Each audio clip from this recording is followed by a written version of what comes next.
se recogen de diferentes áreas las hormonas necesarias para el inicio y desencadenamiento del buen funcionamiento del eje. Bien, pero lo que no hemos tocado es la parte del ovario, que no es lo que vamos a tocar hoy día. Sus compañeros van a hacer una revisión acerca de todos los mecanismos que existen o que influyen en la activación o inhibición de este eje. ¿Ya? Van a ver que no solamente va a depender de los estrógenos o de la progesterona.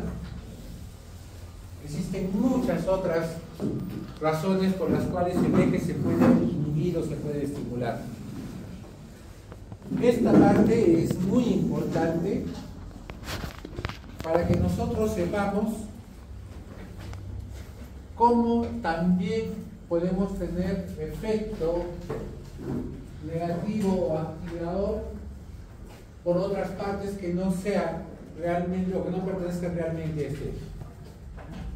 Entonces eso les hemos encargado y eso nos van a presentar. Tienen 25 minutos, señores. Pueden pasar. Cierre esa puerta, por favor.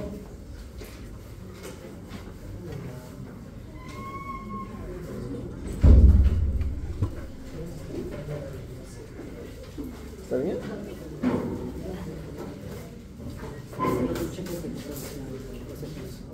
Acá en Oliver.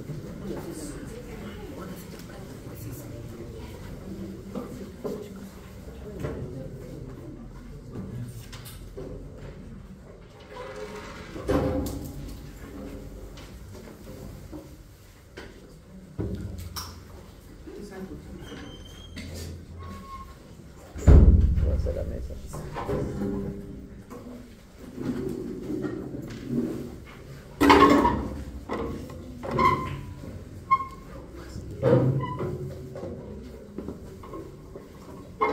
Vamos, jóvenes, se nos pasa el tiempo.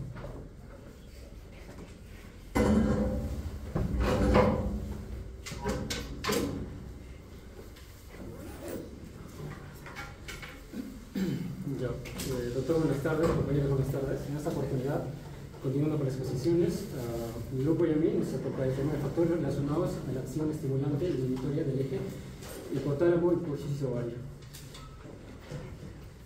Pero antes, a manera de una introducción, de manera rápida, vamos a recordar un poco de la clase pasada. Entonces, vamos a hablar un poco del eje hipófisis ovárico, en el cual vamos a ver que para entender lo que es el eje tenemos que saber que este va a ser un sistema integrado. Entonces, este sistema integrado por varios autores ha sido categorizado en 4 a 5 niveles integrales.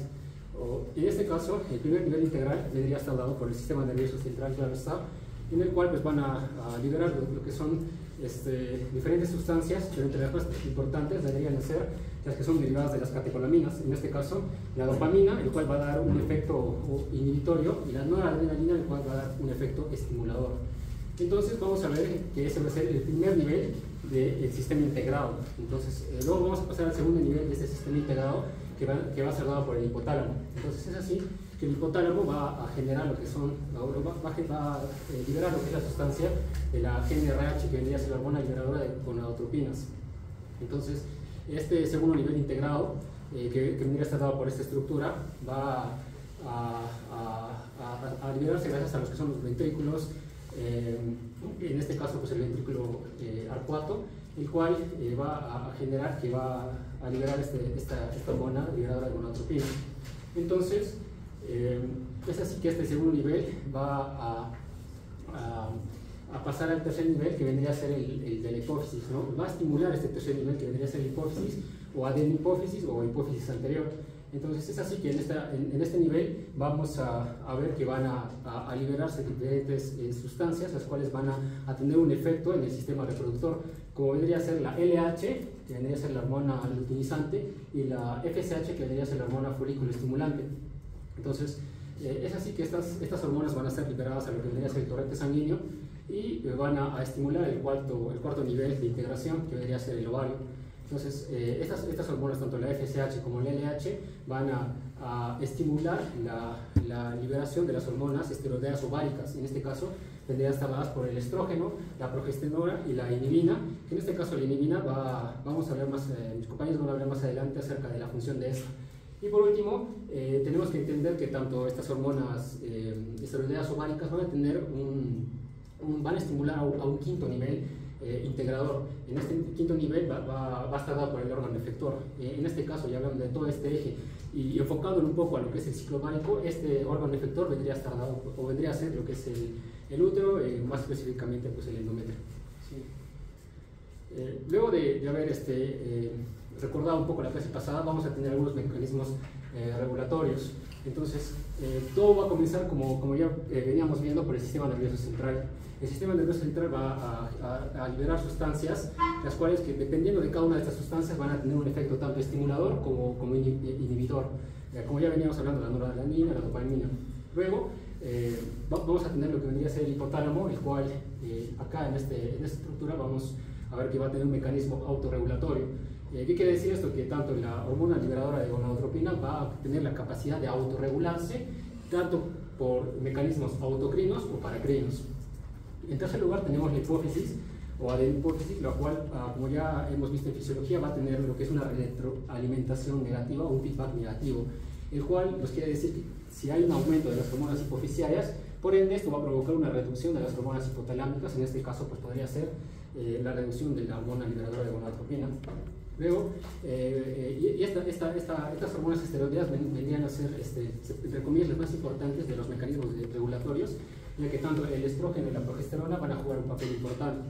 El estrógeno, como se ve en las imágenes, va a tener un feedback negativo tanto en lo que debería ser el sistema nervioso central, así como en la hipófisis y el hipotálamo. Pero en lo que vendría a ser la hipófisis, también puede contar con una retroalimentación positiva, que quiere decir que a mayor incremento de lo que vendría a ser el estrógeno, va a haber más aumento de lo que vendría a ser las hormonas hipofisiarias. En este caso puede ser la LH o puede ser la FSH. Y bueno, ya hablando netamente de lo que vendría a ser los estrógenos, vamos a hablar un poco de manera muy breve de lo que es tanto su producción como su metabolismo, ¿no? Entonces, acá puse una imagen de una estructura química. Se dice que tanto las hormonas esteroideas ováricas van a compartir la misma estructura química. Esto quiere decir que va a contar con 3 cadenas de 5 carbonos, 3 cadenas de 6 carbonos y una cadena de 5 carbonos. Entonces, si hablamos un poco más de lo que vendría a ser la síntesis, hay que entender que los estrógenos se van a formar o se van a producir en lo que vendría a ser los ovarios. ¿A partir de qué? A partir del colesterol sanguíneo, y se dice que también en algunas bibliografías en pequeña medida a partir de lo que es el acetilcoenzima A. Entonces, ¿qué es lo que va a producir esto? Es que se sintetice lo que vendría a ser la progesterona, andrógenos y androstenediona, ¿no? En la cual, pues en la fase folicular va a haber lo que es una acción de una enzima muy importante que vendría a ser la aromatasa en las células de la granulosa, el cual va a convertir tanto los estrógenos, va a convertir todos los andrógenos en estrógenos y también una gran parte de la que es la progesterona. Entonces estos andrógenos se van a difundir afuera de las células de la teca hacia las células adyacentes de la granulosa, donde son convertidos en estrógenos a partir por esta enzima que ya venía diciendo, que la cual es muy importante, la aromatasa, la cual su actividad va a estar estimulada por lo que vendría a ser la FSH.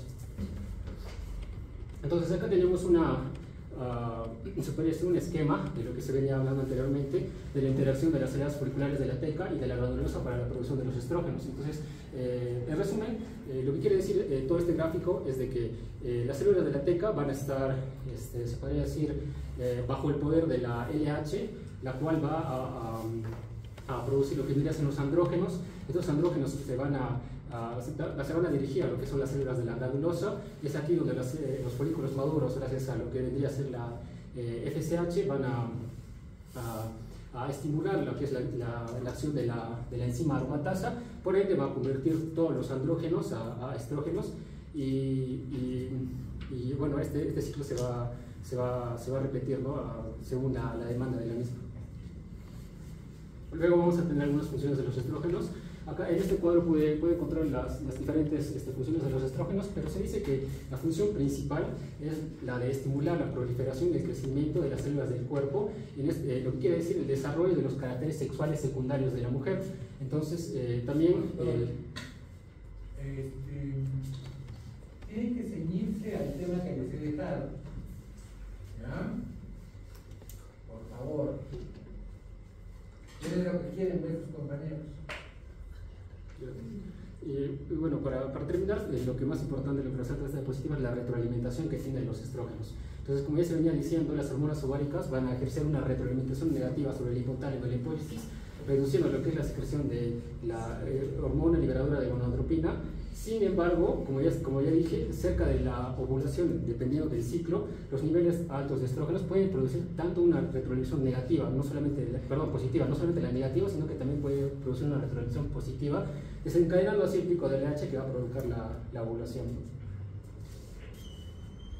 Bien, ahora vamos a hablar de la inhibina y la actina, que estos van a ser dos péptidos de la familia del factor de crecimiento transformante beta, que también están incluidos dentro de lo que es este sistema de retroalimentaciones. Entonces, primero, ¿qué es la inhibina? Las inhibinas son complejos proteicos que van a estar vinculados, van a tener dos unidades, una alfa y una beta, y van a estar vinculados por un enlace disulfuro, y va a haber dos tipos, la inhibina A y la inhibina B.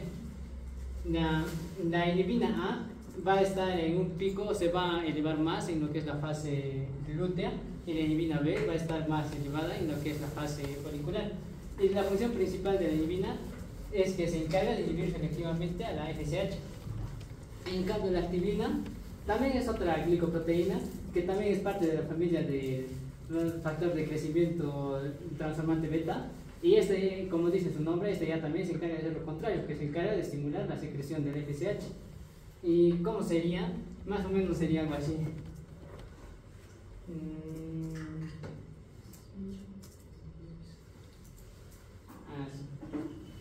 Ya.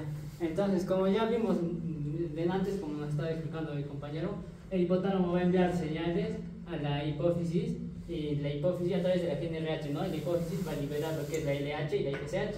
Entonces, la FSH y la LH van a actuar sobre lo que son las células folliculares y van a hacer las funciones que ya nos contaron. Pero lo que nos importa es que la FSH, aparte de las funciones que ya tiene, que ya conocemos, las células de la granulosa de la FSH van a producir otros péptidos de los cuales estamos hablando: la inhibina, las activinas y también las folistatinas, que no están aquí. Folistatinas, ¿ya? Entonces, principalmente cuando se generan, la activina lo que va a hacer es que va a enviar un mensaje hacia las células del hipotálamo, de las gonadotropas. Les va a enviar como primer mensajero, va a tener en su estructura molecular, en una partecita tiene un dominio de unión a un receptor específico que va a cumplir una función específica también. Entonces, una vez este ligando se une, ese receptor va a sufrir un cambio conformacional, y ese cambio conformacional va a hacer que se libere toda una señalización molecular dentro de la célula. Y básicamente lo que va a pasar es que dentro de la célula, una vez llega la activina a su receptor y funciona como ligando y hace todo ese cambio conformacional del receptor, va a enviar una señal que, por medio de una cascada de señalización molecular, por decirlo así, donde se incluye lo que son la vía de una proteína llamada la SMAD y mucho más en realidad, pero con nombres raros. Y lo que es importante saber es que se va a dar toda una señalización para que al final les diga a las células que se produzca la expresión génica. ¿De qué? Para que se siga produciendo todo este ciclo, ¿ya? Y principalmente se ha visto que aparte tiene otra función estas activinas, que dentro del ovario o de los folículos, de las células de la granuleza, la teca, todo eso, ¿no? También puede estimular lo que es la producción de más receptores de FSH. Entonces, mientras más receptores hay, la FSH va a tener más función. Entonces, este sería una retroalimentación más positiva, ¿no? Y en cambio, la inhibina se encarga de hacer lo contrario, que vendría a ser no dejarle a la activina que haga toda esta señalización molecular para que se siga repitiendo el ciclo. Entonces, por lo tanto, la inhibina tendría una retroalimentación negativa.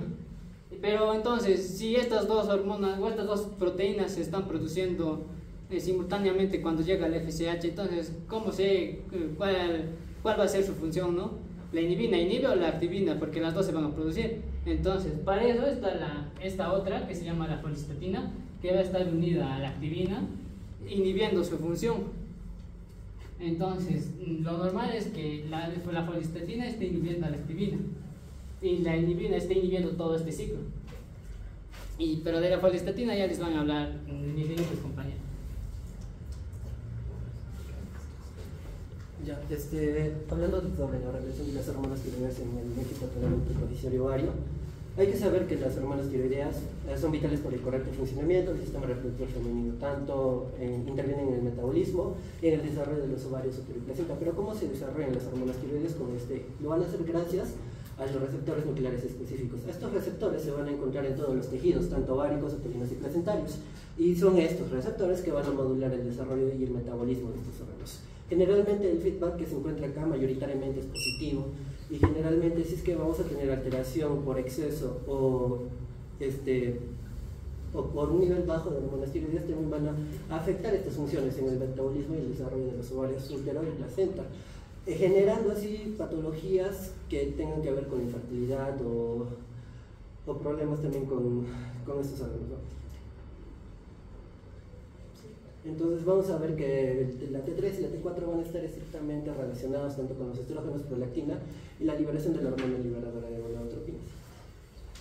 Entonces tenemos que recordar, entonces, si tenemos patologías como ya sea un hipotiroidismo o un hipertiroidismo, los niveles excesivos o disminuidos tanto de la T4 o la T3 van a generar patologías. Siguiente. Entonces, específicamente, ¿cómo van a estar relacionados? ¿O cuál va a ser el mecanismo que las hormonas tiroideas van a generar en todo este eje? Vamos a hablar específicamente de las hormonas tiroideas en relación con las quispeptinas. Sabemos que las quispeptinas es un neuropéptido que yo lo mencioné, pero clave en el control de la reproducción, porque esto va a regular la secreción pulsátil de la GnRH. Pero ¿qué tiene que ver las quispeptinas con las hormonas tiroideas? Esto más que todo se basa en que, bueno, las quispeptinas en el hipotálamo se encuentran reducidas si es que vamos a tener una hipofunción tiroidea, es decir, niveles bajos de hormonas tiroideas van a generar una disminución de las hormonas quispeptinas. Esto específicamente, ¿cómo? Es porque la T3 va a estimular la expresión génica de la KIS2 y estas que son análogos de los genes de la KIS1 y de la GnRH en mamíferos, y que tanto la KIS2 como la KIS1 van a ser como los receptores para las hormonas tiroideas, ¿no? Y por lo tanto, en una patología como un hipotiroidismo se estarían reduciendo los niveles de las quispeptinas. En el caso de la relación que vamos a tener con las hormonas tiroideas y los estrógenos, más que todo hay que recordar que la hormona tiroidea va a estar en el plasma, pero esta se va a unir a tres proteínas que van a ser transportadoras, que una son la globulina transportadora, la prealbúmina y la albúmina, de las cuales la globulina transportadora es la que está en mayor cantidad. Entonces, si tenemos un aumento de estrógenos de causa fisiológica como un embarazo, este va a inducir a un aumento de estas proteínas, la globulina transportadora. Entonces, aumento de estrógenos va a involucrar un aumento de la globulina transportadora. Un aumento de la globulina transportadora va a generar una mayor captación de las hormonas tiroideas. Y esto determina un aumento, como acá, ¿no? Esto determina un aumento de la hormona tiroidea unida a proteínas con el siguiente descenso de las hormonas tiroideas libres, es decir, de su forma activa. Entonces, el aumento estrogénico también va a llevar a una hiperrespuesta del eje tiroideo. Es decir, si ya no vamos a tener hormonas tiroideas libres o activas, va a hacer que la TRH diga, oye, me falta producir esto. Entonces va a tener que aumentar la TSH y por lo tanto va a tener que aumentar los niveles de la T3 y la T4. Y esto se puede evidenciar en una etapa periovulatoria donde se registra una mayor respuesta de la TRH por la célula tirotrófica hipoficial. En caso de las hormonas tiroideas con las hormonas esteroideas, acá vamos a hablar específicamente del estradiol. Tiene el mismo mecanismo que la anterior diapositiva. En este caso igual, ¿no? Vamos a hablar de la globulina transportadora de hormonas sexuales, que tanto la TH se afecta en la producción de esta hormona proteína transportadora, alterando así la producción de todas estas hormonas esteroides sexuales. Entonces, en condiciones patológicas como un hipotiroidismo o en condiciones de un hipertiroidismo, el nivel sérico de toda esta globulina es menor, lo que va a provocar una reducción de los niveles totales de esteroides circulantes, es decir, menor la globulina transportadora, vamos a tener menor niveles de hormonas esteroides sexuales. Por un ejemplo, el estradiol, y en mayor concentración vamos a tener un mayor transporte sanguíneo de los esteroides, o bueno, transporte sanguíneo de los esteroides. A ver otra vez. Ah, ya. Bueno, en sí, como se llama, es de que la relación que vamos a tener con los tiroides, con las hormonas esteroides, por el estradiol, es que se produce a nivel de la acción de la globulina transportadora de hormonas sexuales. Esto que quiere decir que las hormonas tiroides van a afectar la producción de esta globulina transportadora de hormonas sexuales. Entonces, si es que tuviéramos patologías donde los niveles no es así. tiroides. A ver, eso tenía que explicarles en la clase, pero me voy a adelantar un poquito. Ya.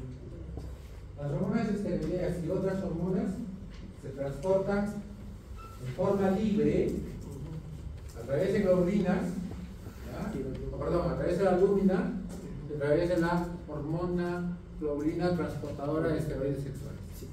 ¿Listo? Bien. Pero no es que se produce más, es una cantidad fija. ¿Ya? La globulina transportadora de las hormonas sexuales tiene una cantidad que está ligada a él. Eso no va a variar, no se va a producir más globulina. No puede producirse más globulina. Porque la cantidad mínima de hormona libre, que por ejemplo para los estrógenos es el 3%, ¿ya? Es la parte activa de la hormona. Mientras que la parte que va ligada a la globulina y a la SHBG es inactiva. ¿De acuerdo? ¿Me entendió, doctor?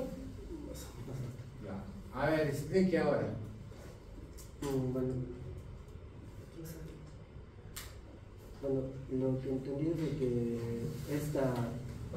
la globulina transportadora de hormonas sexuales es en una cantidad fija, ¿no? Entonces,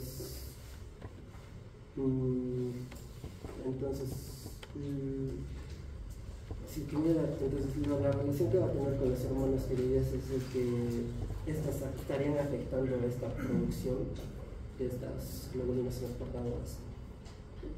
Es lo que yo entiendo. Se sabe que el transporte sanguíneo de los esteroides sexuales, estradiol, se produce a través de la acción de la globulina transportadora de hormonas. Se sabe que el transporte sanguíneo está bien puesto. La SHBG es un transportador de los estrógenos.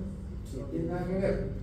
Del estradiol. Lo que encontré fue el de que justamente las hormonas tiroideas estarían afectando la producción de estas transportadoras de hormonas sexuales. Entonces, si es que tuviéramos condiciones en las que tuviéramos un exceso de las hormonas tiroideas, por lo tanto este exceso de las hormonas tiroideas estaría afectando la producción de estas transportadoras. ¿El SHBG cómo las aumenta o las disminuye? Dependiendo, es un feedback directamente, bueno, proporcionalmente directo. Si tuviéramos un aumento estaría aumentando la producción, y si tuviéramos una disminución también tendríamos una disminución. Bueno, continúe. Y bueno, esto es un resumen, más que todo, viendo cuál es la relación que va a tener todo el eje hipófisis hipotálamo-tiroideo en relación con los diferentes órganos de la mujer, ¿no? Hemos hablado de los receptores, pero es un poco ya lo más profundo. Vamos a tener diferentes tipos de transportadores y estos van a generar diferentes feedbacks, tanto positivos como negativos, y entonces si tendríamos las patologías, tanto el hipotiroidismo como el hipertiroidismo, estarían generando tanto aumentos o disminuciones de diferentes tipos de proteínas o receptores. Ya, bueno. Como ya habló en la introducción, también lo que es el mecanismo regulatorio se va a dar gracias al nivel del sistema nervioso central a través de los neurotransmisores. En este caso, hablan de la dopamina, la noradrenalina y el GABA. Bueno, la dopamina lo van a explicar más adelante, en este caso yo voy a hablar del GABA. Pues generalmente el GABA va a ser un neurotransmisor. Bueno, todo va a partir a partir de los estrógenos que van a actuar sobre las neuronas sensibles de los estrógenos, lo cual al actuar sobre estas neuronas sensibles al estrógeno, lo que van a hacer es inducir más que todo lo que es la producción de neurotransmisores. En este caso va a ser el GABA, como les voy a explicar, ¿no? Lo cual el GABA va a tener una acción inhibitoria en este caso, y con ello lo que va a producir es el descenso de la GnRH en este caso. Entonces, ¿cómo va a ser esto? Se ha visto más que todo que el GABA lo que va a hacer es inhibir a las neuronas noradrenérgicas, ubicadas en el hipotálamo, lo cual estas neuronas noradrenérgicas van a estar implicadas en una regulación positiva en este caso. Podríamos concluir de acá que también la noradrenalina tiene un feedback positivo en este caso, ¿no? Si se induce la producción de neurotransmisores con la noradrenalina, va a actuar sobre estas neuronas noradrenérgicas, entonces va a tener una positiva. Pero en este caso el GABA va a ser lo contrario, va a actuar ya también sobre estas neuronas noradrenérgicas, pero va a inhibir lo que es la secreción de la GNRH en este caso. También leí estudios que dicen que el GABA podría tener un efecto inhibitorio también estimulante. Se dice que no, dada que va a haber una inhibición directa de las neuronas GABAnérgicas con las neuronas de la GNRH, y aparte de que va a haber presencia también de los receptores de GABA tipo A y GABA tipo B de estas neuronas, entonces no se puede descartar tampoco que hay una acción directa del GABA sobre la liberación de la GNRH también, ¿no? En ese caso podríamos decir que el GABA podría tener una acción estimulante en estadios tempranos de desarrollo, y también podría tener una acción inhibitoria en el caso de que estén en estadios tardíos del desarrollo y de la adultez, más que todo. Otra hormona que también va a ser como un mecanismo regulador del eje hipotálamo hipofisario ovario es la prolactina en este caso, ¿no? La prolactina es un polipéptido de 199 aminoácidos. Generalmente se va a secretar en lo que es el lóbulo anterior de la hipófisis o la adenopófisis a partir de las células lactotropas, ¿no? Su función más que todo de la prolactina en este caso va a ser la producción de la leche materna durante el embarazo y la lactancia, ¿no? Tener en cuenta esto, que la secreción va a estar regulada más que todo por el hipotálamo, y la estimulación va a estar a cargo de la hormona liberadora de la tirotropina, y va a estar inhibida por la dopamina, ¿no? En este caso.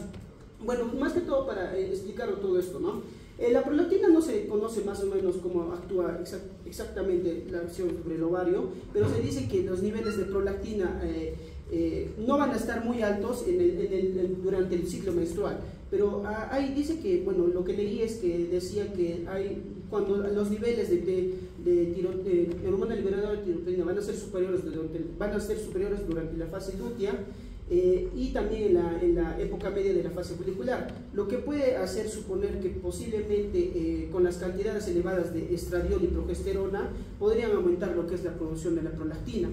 Entonces la prolactina, lo que he leído es que generalmente ¿a dónde va a actuar? Va a reducir lo que es la inmunoreactividad de las quispectinas en este caso, y por ende los efectos inhibitores de la prolactina, como va a reducir lo que es las quispectinas, por lo tanto también va a haber disminución de la que es la GNRH en este caso, ¿no?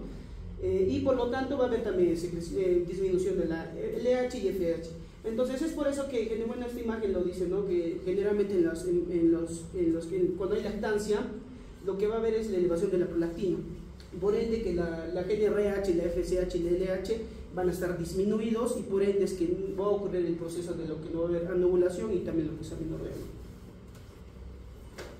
Bueno, pasando, es una continuación así de lo que habló mi compañero, va a ser sobre la dopamina. En sí vamos a ver que en el hipotálamo vamos a tener lo que son unos núcleos, en el núcleo R4 en sí, van a existir un tipo de células que se llaman las células dopaminérgicas infundibulares. En estas se van a expresarse lo que son la dopamina en sí, ¿no? Luego, después de esto, va a viajar a través de lo que es la eminencia media hasta lo que es la hipófisis, a través de lo que va a ser las cosas que se van a encontrar a través de este sistema portohipofisial. Al momento de llegar, vamos a encontrar aquí lo que es la hipófisis en sí, ¿no? Mi compañero de que no comentó es que aquí se encuentra lo que son las células lactotropas, que se van a encargarse de estimular lo que es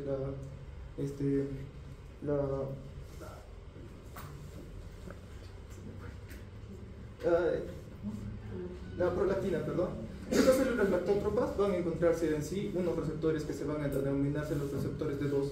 Estos receptores D2 se van a tener una afinidad en sí por lo que es la dopamina.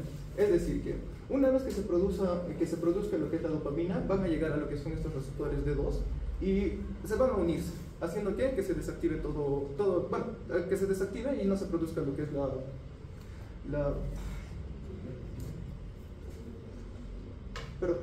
que no se produzca lo que es la exocitosis en sí de la prolactina. ¿A través de qué? En acá vamos a tener lo que es un tipo de señalización, se podría decir, ¿ya? Una vez que se unen esos receptores D2, va a tener que tiene una afinidad por lo que se llama una proteína, que es la proteína G.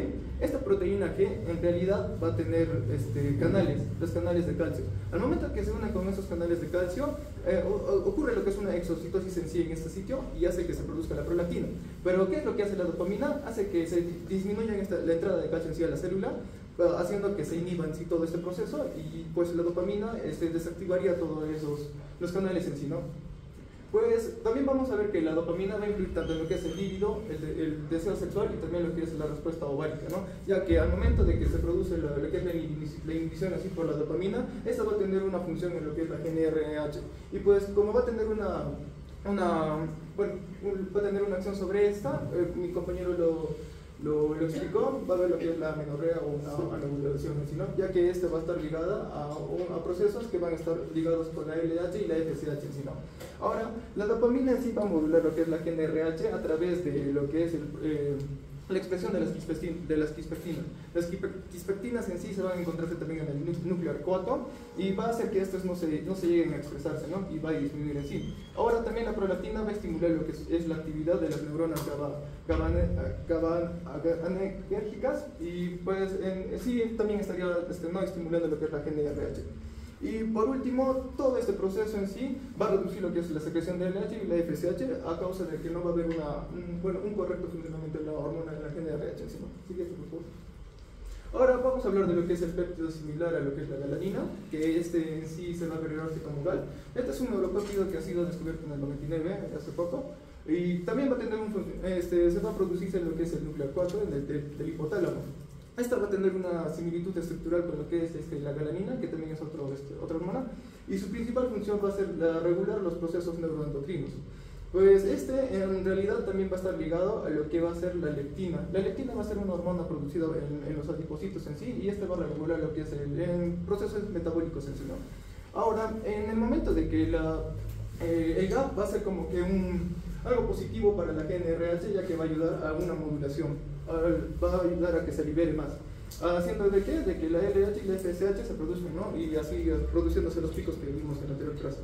Y bueno, leyendo artículos vi que la leptina también está ligada con lo que se podría decir con esta hormona de la GAP, ya que va a influir en la secreción de GnRH, como se ve acá, de una manera positiva, y va a ayudar a lo que es la fertilidad. Hay algunos artículos que dicen que en tanto en el déficit calórico, la leptina va a reducirse, y por ende también se estaría reduciendo lo que es el GAL. Y pues si se reduce esto, no va a haber este proceso positivo, y va a inhibir a lo que es la GnRH, provocando lo que es una amenorrea y una anovulación. Bueno, continuando con el tema que dejó mi compañero en cuanto a la FSH, la polistatina, tenemos que es una proteína ampliamente distribuida que se une directamente a las activinas. Como bien dijo mi compañero, hay una división de activina A y B, lo cual van a ser llamados antagonistas de afinidad, por lo cual van a regular negativamente la secreción de la hormona foliculoestimulante en la hipófisis anterior. También se une y neutraliza muchos miembros de la familia del factor transformador de crecimiento beta, y la polistatina suprime la expresión del gen del factor transformador de crecimiento beta, evitando la interacción de la activina receptor. También está asociado en algunos casos a las proteínas morfogénicas óseas o DMPs. Y bueno, esto va a estar acuñado en dos mecanismos. Uno es que las fosfolistatinas van a estar arraigadas, o bueno, se van a unir a la cabeza y a la cola de la activina, ya sea la A y la B. Por lo tanto, no va a tener un sitio de acoplamiento para el receptor, y así no va a tener un ciclo, una acción en su ciclo. Y el segundo mecanismo va a ser que su faceta de liberación va a ser muy lenta, por lo cual no va a tener mucha movilidad. Y bueno, las otras maneras en que la polistatina puede desarrollarse es la modulación de la FSH en cuanto a las activinas, como ya se dijo, la secreción pulsátil de la GnRH, eso va a ser en unos pulsos rápidos, unos pulsos en que puede mantenerse en niveles altos así como bajos, y va a aumentar la producción de la folistatina. También la proliferación endometrial de la hormona folículo estimulante va a estar arraigada a los estrógenos con un engrosamiento del endometrio. Y la modulación del ambiente uterino también para la implantación del embrión. En cuanto a los progestágenos van a estar proporcionadas a la maduración del endometrio para mantener al endometrio en la fase durante la fase madurativa, y también van a tener otras funciones fisiológicas, así como la tensión mamaria, y también para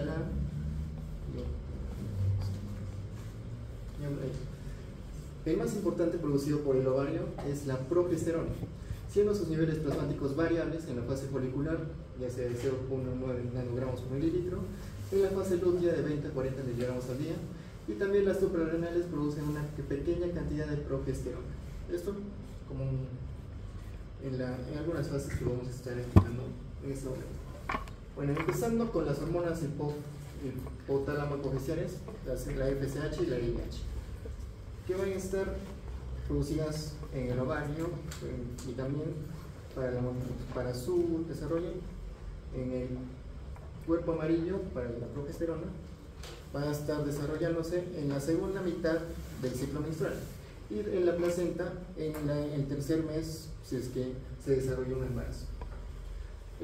La fase de la progesterona, primero empezamos con la fase de la ovulación. La fase de la progesterona ya va a estar en un nivel manteniéndose, un nivel activo, por así decirlo. Y esto se va a dividir. Si es que no se realiza un embarazo, los niveles de progesterona van a decaer. Esto a causa de que el cuerpo lúteo va a involucionar y no va a producir más pregnolona, que ya se va a hacer. Y si se llega a tener una fertilización, el trofoblasto va a tener una acción en la gonadotropina coriónica humana, lo cual va a hacer que el cuerpo lúteo no va a involucionar, y por eso es que la progesterona va a tener una manutención en su nivel de acción. Para los receptores que van a estar relacionados a la progesterona, tenemos los receptores tipo A, que van a regular la calcitonina y la antirregolina. Estos van a tener un efecto antiproliferativo de la progesterona en el endometrio, estimulado por estrógeno. Y si por alguna causa los receptores del tipo A no estuviesen funcionales o no hubiera una acoplación de la progesterona a estos receptores, vendría a estar asociado a una esterilidad, deficiencia de la ovulación, de la formación del adhesivo y de la implantación. También tenemos los receptores tipo B de la progesterona, que van a ser los encargados en gran medida de mediar los efectos hormonales en la glándula mamaria. Eso es todo. ¿Cómo están expuestos? A ver, preguntas. Mientras yo les voy a dar una percepción. Ha mejorado un poco la revisión, pero siguen sin conocer a fondo el tema que están exponiendo. ¿Ya? Ha habido no bastantes, pero ha habido errores groseros. ¿Ya? Y otra cosa que estoy viendo es que no se han dedicado mucho al tema que les he dejado. Yo no les he dicho que hagan una revisión de progesterona. Yo les he dicho, dime cómo la progesterona actúa en el eje. Ese era el trabajo. Preguntas. ¿Han entendido? ¿Han entendido qué puedo hacer? A ver.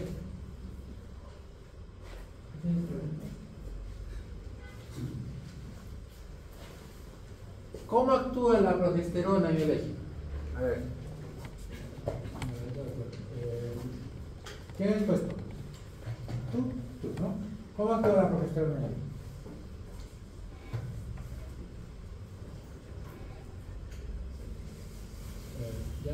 A ver, tú.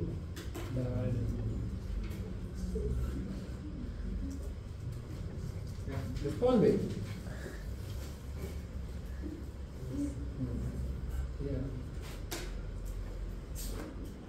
Sentirse joven.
Les voy a rogar, para la próxima vez, vayan primero al baño y no me estén interrumpiendo la clase, ¿ya? No digo que no puedan salir, pero traten de que no sea algo como lo que estamos viendo. Bien. Recuerden cómo empezamos la clase anterior y que dijimos por qué el eje hipotálamo hipófisis tenía que funcionar adecuadamente y cuál era la finalidad, ¿no? Y en el ovario vamos a tener dos funciones principales, ¿no? Una función hormonal, ¿ya? Y una función reproductiva. Una función vegetativa y una función de gameto, ¿ya? Una función que tiene que ver con las características propias de la mujer y una función que tiene que ver con el hecho de que la mujer sea capaz de dar descendencia de forma adecuada. Entonces, el ovario, o en el ovario se va a producir un proceso de transformación cíclica, porque se produce mes a mes, idénticamente, no tiene variaciones, salvo casos excepcionales. Generalmente obedece a alguna patología. Tiene dos fases, que lo vamos a ver más adelante. La primera fase llamada fase folicular y la segunda fase llamada fase lútea. Ambos divididos básicamente por el proceso llamado ovulación. ¿Listo? La primera parte muy inestable y la segunda parte prácticamente dura lo mismo, siempre. ¿Ya? La acción endocrina está dada por una serie de hormonas llamadas hormonas esteroideas, siendo la principal hormona los estrógenos, pero no es lo único que produce. Produce andrógenos, produce progesterona y otras sustancias más. La maduración de las ovogonias en el ovario, después de que la mujer empieza a menstruar, se va a reactivar la meiosis, ¿ya? Y se prepara ese folículo para liberar un óvulo maduro capaz de ser fecundado. Y eso también lo vamos a ver ahora. Entonces, si este es el folículo, debemos saber que sobre él actúan dos hormonas principalmente, FSH y LH. Que dijimos que eran producidos ¿dónde? En la hipófisis. ¿Sí? Ya vemos, ya hemos visto qué se necesita para que se produzca adecuadamente FSH y LH, cuál es el papel de la GnRH y cuál es el papel de las histoquinas. ¿Listo? Y esto, obviamente, ¿qué va a condicionar? Un ovocito apto, capaz de ser fecundado, ¿no? Esa es su función principal. Pero a su vez, van a ver ahora cómo a medida que va creciendo este folículo, va a liberar una serie de hormonas.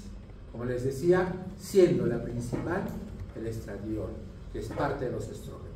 Existen 4 tipos de estrógenos. Los 3 más conocidos son el estriol, el estradiol y la estrona. Y un cuarto que ya les voy a hablar más adelante, porque los nuevos tratamientos de terapia de reemplazo hormonal están dirigidos a este nuevo estrógeno que se ha descubierto. Entonces, en la mujer, en el ovario, se tiene que producir un gameto capaz de ser fecundado. Las células germinales que han sido mantenidas en un largo periodo de espera, ¿no?, en estado de diproteno, cuando empieza la fase de reclutamiento, empiezan a activarse, ¿ya? Y por último, periódicamente hay que preparar el tracto reproductivo para una posible fecundación. ¿Y a qué me estoy refiriendo acá?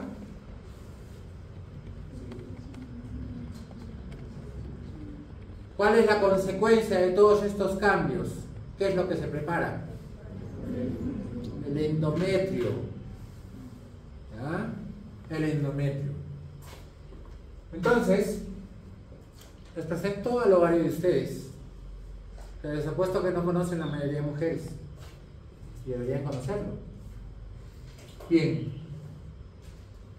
aquí están los folículos primordiales. Así llegan ustedes a la pubertad, con la mayoría de estos. En una serie de pasos, que empieza con la fase de reclutamiento, ustedes van a ver que hay una diapositiva que dice al comienzo de la menstruación, es así. Se cree que es mucho tiempo antes, ¿ya? Es muy variable. Hasta ahora esta parte no se conoce muy bien. Pero lo cierto es que en la fase de reclutamiento va a haber una serie de folículos que van a empezar a crecer. Van a entrar a una fase de crecimiento hasta que llegan a un folículo de grano. Y de esos 30, 40 folículos que empiezan a crecer, solo uno se convierte en folículo dominante. Excepcionalmente puede haber dos.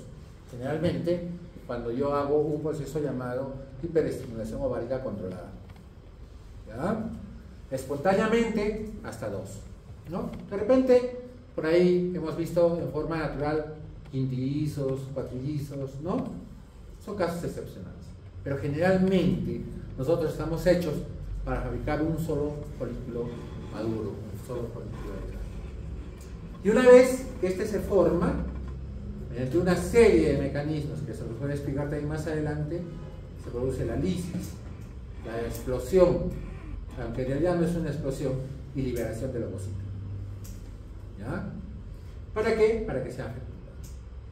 ¿Qué pasa con el folículo?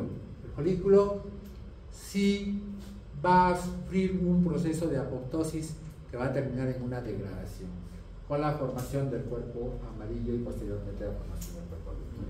¿Ya?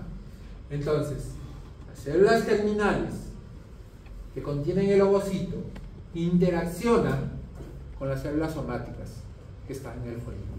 Ojo, que a pesar que la estructura es única, porque yo tengo acá el ovocito y alrededor del ovocito el folículo, las funciones son complejas y diferentes. ¿Listo? Al final, si es que no hay un embarazo, va a una apoptosis. Todos los meses. Esto es para recordarles cómo era la producción de ovocitos. ¿Recuerdan la revisión de sus compañeros en biología? Más o menos, al quinto mes de formación del bebé, tenemos aproximadamente 6 millones de ovocitos. 6 millones. Y al momento de nacer, tenemos entre 1 y 2 millones. ¿Ya? Acá se congela. El proceso de meiosis se detiene hasta la pubertad. En la pubertad, justo cuando empiezan a crecer estos folículos, se reactiva la meiosis. ¿Ya? Hasta el momento de la fecundación. Y así va disminuyendo progresivamente. ¿Han calculado alguna vez cuántos folículos necesitamos para que en toda su vida reproductiva ustedes pudieran tener hijos? ¿No? Si se los digo, se van a olvidar. ¿No es cierto? Entonces mejor multipliquemos. Si yo necesito más o menos 30 folículos por mes, yo empiezo a ovular desde los 13 años hasta los 50, son 37. ¿Por 12 cuánto es? Muy buena calculadora. Y 444 por 30.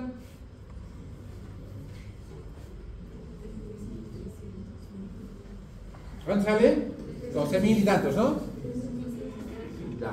Esa es la cantidad de folículos que necesitas toda tu vida para que durante toda tu vida tú puedas quedar embarazada.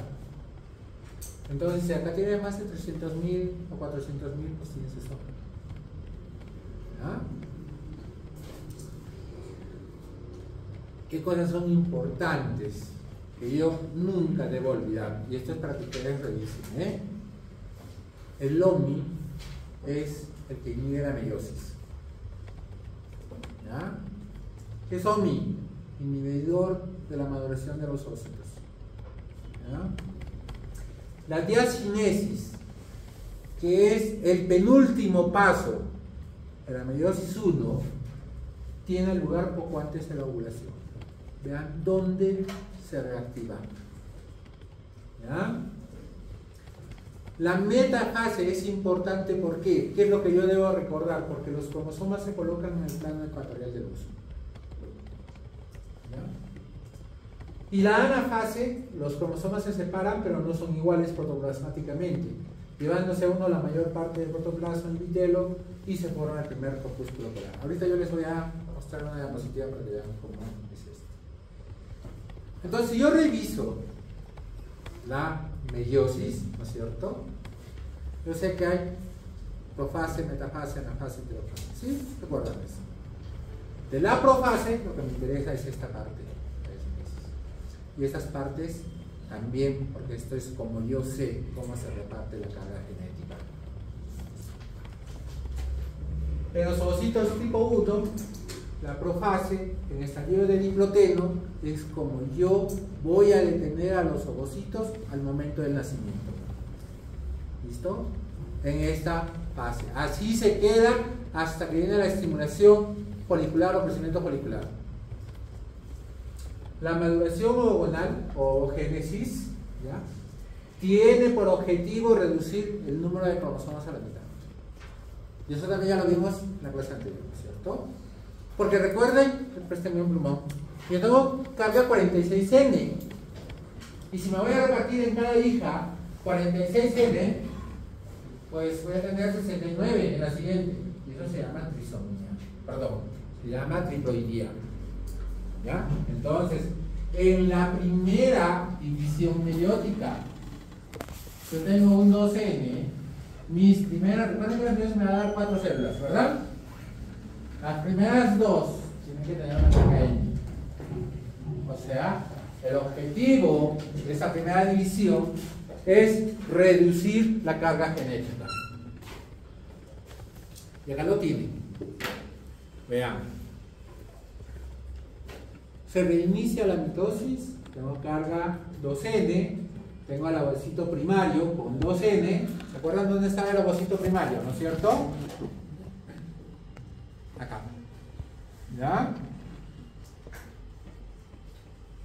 Y entonces empieza la pubertad, empieza a haber este crecimiento folicular y se reactiva y se produce la meiosis 1. Y va a suceder aquello que les digo. El ovocito va a repartir su carga y va a pasar de un 2N a 2 células hijas cada una con la mitad de la carga genética. Pero también hay una recarga del protoplasma y uno se lleva la mayor carga del protoplasma y el otro no le toca nada. Este es el que me va a servir para la reproducción y a este se va a conocer como el primer corpúsculo polar. A veces este primer corpúsculo polar puede dar el tercer y cuarto corpúsculo polar. ¿Ya? El segundo paso, muy bien, ya me dividí y yo tengo que completar la meiosis con la meiosis 2. Ya les dije que para que esto se cumpla tiene que haber fecundación. Si no hay fecundación, no se da el segundo paso. ¿Listo? ¿Quedó claro esta parte? Es sencilla, no tiene nada que ver. Si lo vemos por acá, empieza a crecer el folículo primordial. Ya les dije, no sabemos cuál sea la razón, cuál sea el motivo.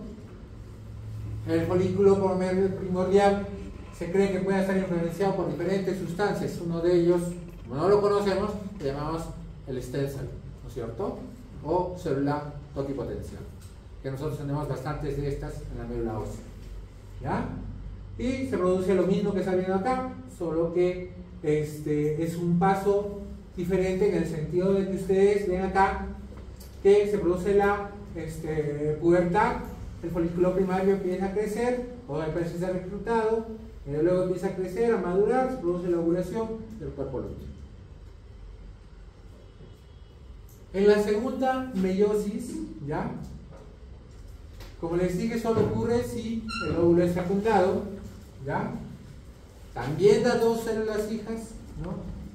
El óvulo y el segundo corpúsculo bipolar que se ve en el embrión, que no tiene ninguna importancia, ¿ya? Y también hay diferencia de masa protoplasmática. Entonces,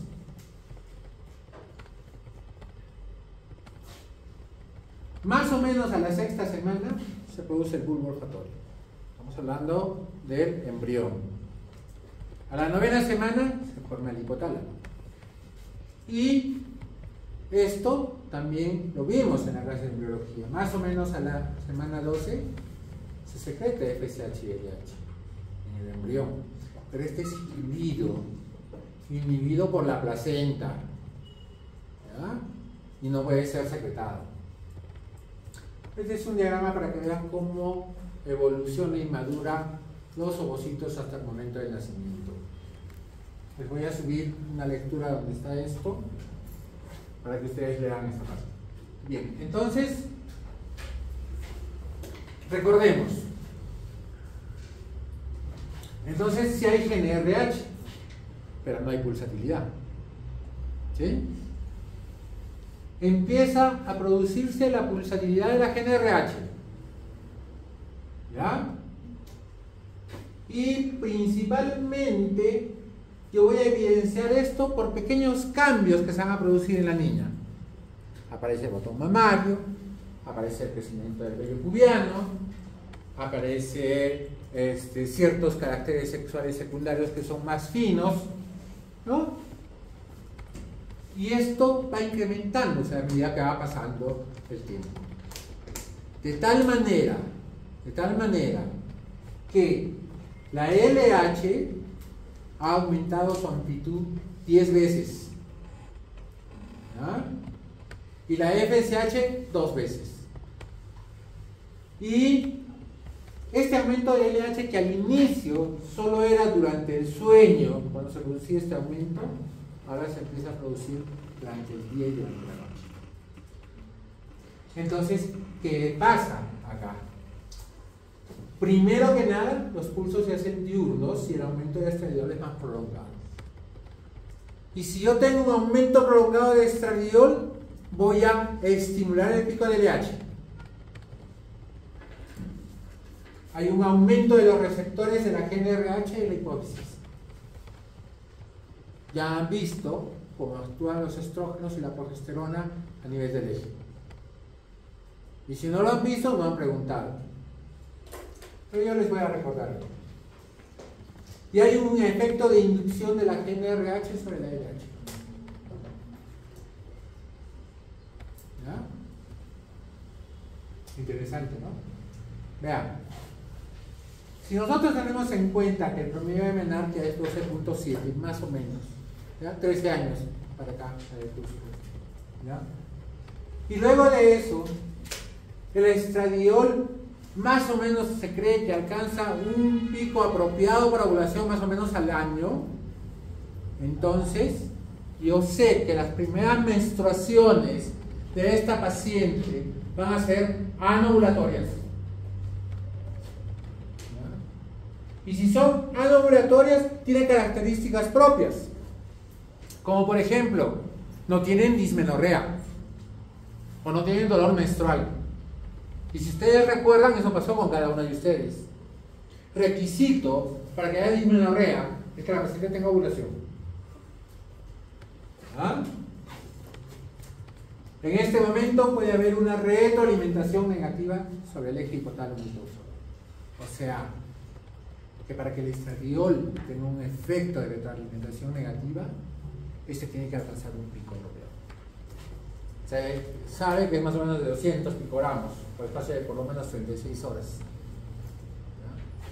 Mientras ese pico sea bajito, pues los niveles bajos de estradiol no van a ser suficientes para inhibir a la GTRH.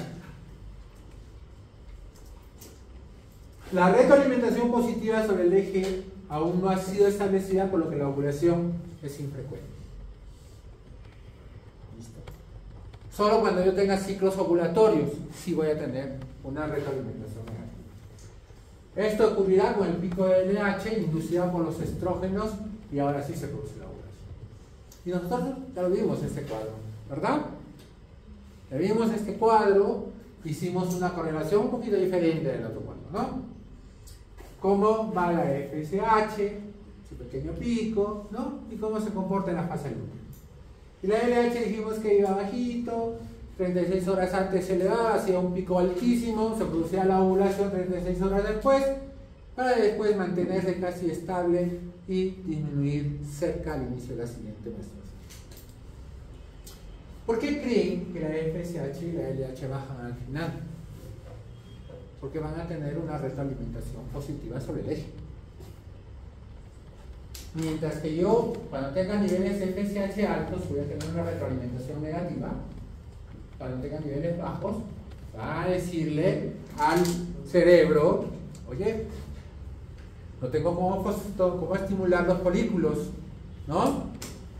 Y entonces el cerebro libera GnRH. Y esos niveles de GnRH van a aumentar la producción de FSH y LH, y eso va a estimular en un primer momento el crecimiento folicular.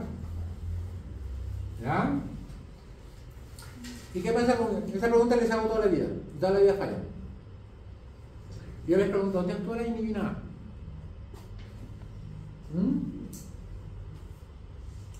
¿En qué ciclo actúa la inhibina? ¿En qué parte del ciclo ovárico? ¿Dónde ven ahí que actúa? En la fase lútea, ¿no es cierto? Y la inhibina B actúa en la fase folicular. ¿Ya? A veces se relacionan A y B con el orden en que se presentan y no es así. Pero ustedes han visto que cuando han expuesto sus compañeros han hablado que la inhibina cumple un papel prácticamente contrario al de la activina, pero es a través de las activinas que actúa. ¿Ya?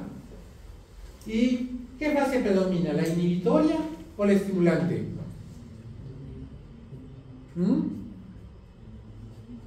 La inhibitoria. ¿Ya?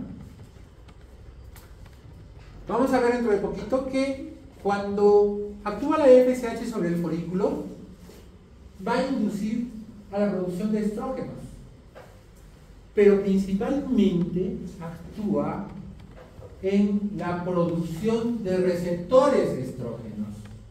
Entonces, si yo tengo a mi folículo y yo tengo acá receptores, ¿ya?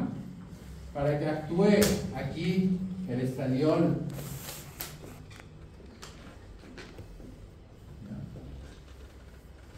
llega un momento, vean, ¿dónde está el estrógeno? Acá.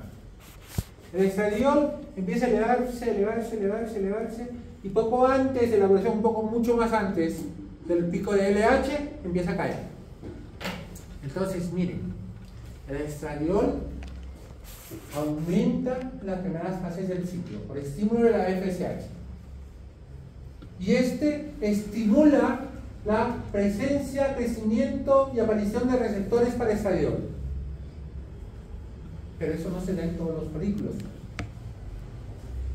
Entonces va a haber folículos que tengan una gran cantidad de receptores para estradiol y otros folículos que tengan una menor cantidad. Y entonces, ¿qué pasa con el estradiol? El estradiol se cae.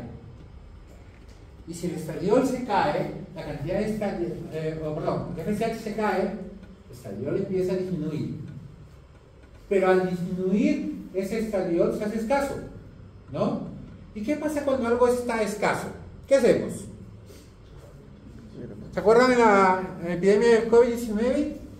Decían, todos deben usar alcohol para que no se contagien. ¿Se acuerdan o no? ¿Qué pasó? Se desapareció el alcohol del mercado, ¿no es cierto? ¿Sí? No había alcohol para nada. Más barato era comprar una botella de trago que encontrar alcohol. ¿No es cierto?